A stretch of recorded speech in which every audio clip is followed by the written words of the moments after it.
Good afternoon, Jumoky Academy.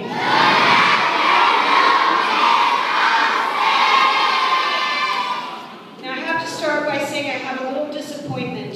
We are not doing Michael Jackson this time. But what I hope everyone will get out of this is some history about Jumoky Academy that I have to be very honest, I didn't know about until I did some extensive research on the internet.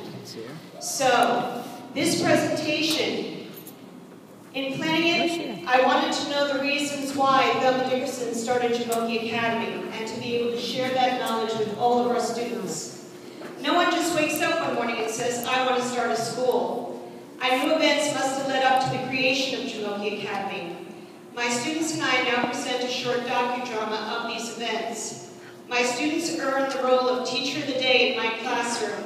And dressed as teachers, they will dramatize the passion and the voice of Thelma Dickerson.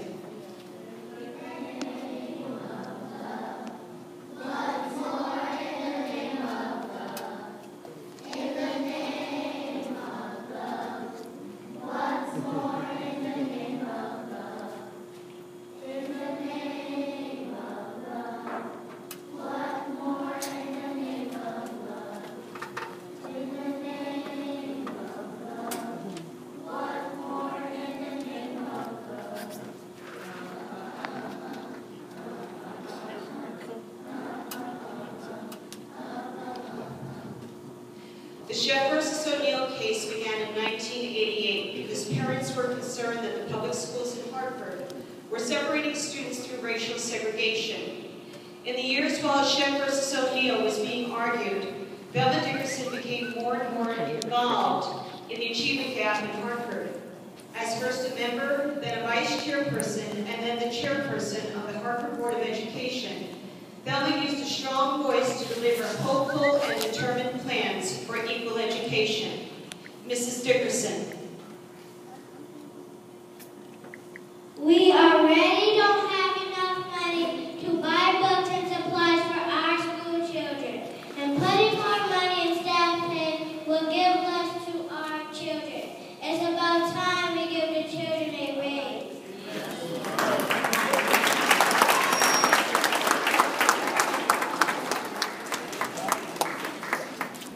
In April 1994, she supported turning over the management of Hartford Public Schools to Education Alternatives, a company that promised improving academic performance and balancing the school budget. Mrs. Dickerson? We need major surgery. We've constantly put on Band-Aids. After so many, they keep falling off. And you have a serious problem. We need help.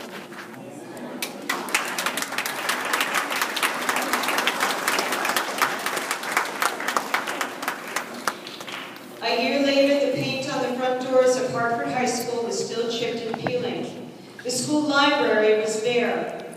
The basketball bleachers were boarded up. School board member Thelma Ellis Dickerson blamed Education Alternatives' slow start on the arguing between community and staff.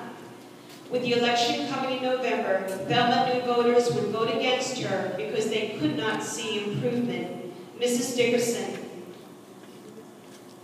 I'm anxious to see that whoever gets elected will support education and reform. I've heard of candidates that are saying their regrets what has been done. I hope staff and parents become more involved. I want to continue the process of reaching out to parents. I want to explore how we can work together. There have been some terrible arguments in the past that could have been fixed if any one of us had the skills, had dropped our egos at the door.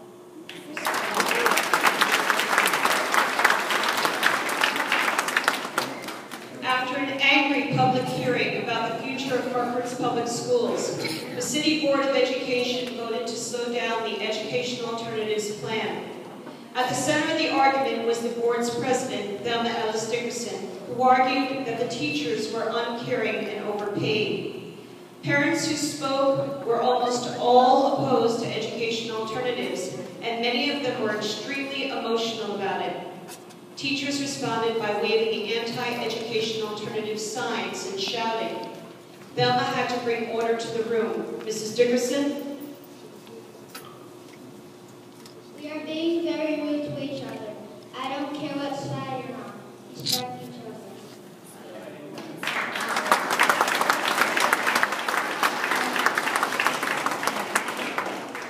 In November 1995, Hartford's experiment with private management of its public schools became the main election issue. Educational alternatives blamed Hartford for most of a $7.2 million loss in the fiscal year. They threatened to cancel Hartford's contract. The teachers continued to fight educational alternatives, and Mrs. Dickerson became sharply critical of their union. The union won high salaries for its 2,000 members, while money for school supplies disappeared and students' test scores fell. Mrs. Dickerson? The union contract each year has given the teachers a bit more, until it's worn away any possible improvement without fighting the teachers.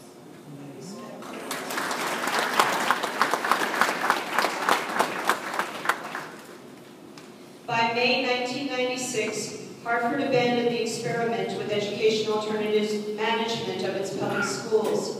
The City Council asked the mayor to declare a state of emergency in the schools and to encourage more state involvement. Thelma Dickerson said parents were understandably frustrated by the experiment's failure. She was too. Mrs. Dickerson?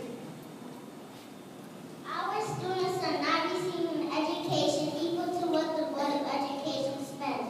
Hartford schools are brought down by a high dropout rate and other problems connected with city schools. Everything we've tried just hasn't worked. Costs are going up and the achievement of students is going down.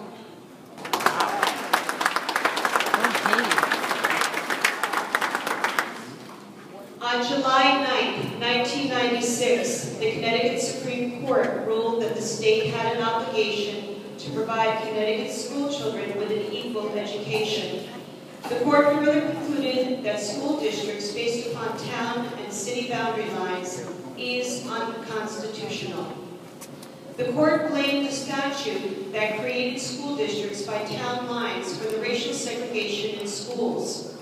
The state legislature responded with laws that provided funding from state and local school boards for charter schools. Thelma saw another way to use her leadership for the cause of educational reform. By September of 1997, the Hartford Courant reported that the doors of the Jumoky Academy Charter School had opened.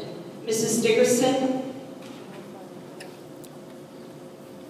The situation is still not normal, but we still have the students in the cafeteria and the hall carrying on various class projects and meetings.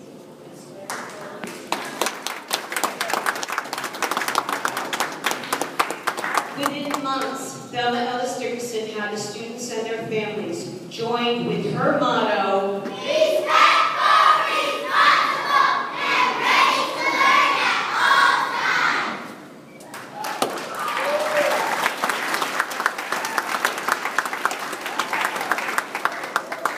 Many times in the 7 years that I've been part of the Jumoky family, I've heard the words, "You can't move forward without looking back." Learning the history behind why Thelma Dickerson created Jumoky Academy has helped me better understand my decision to remain a Jumoky Academy teacher. I hope this knowledge about why we are here right now, united together in this room, will help you move forward too. Thank you, Thelma.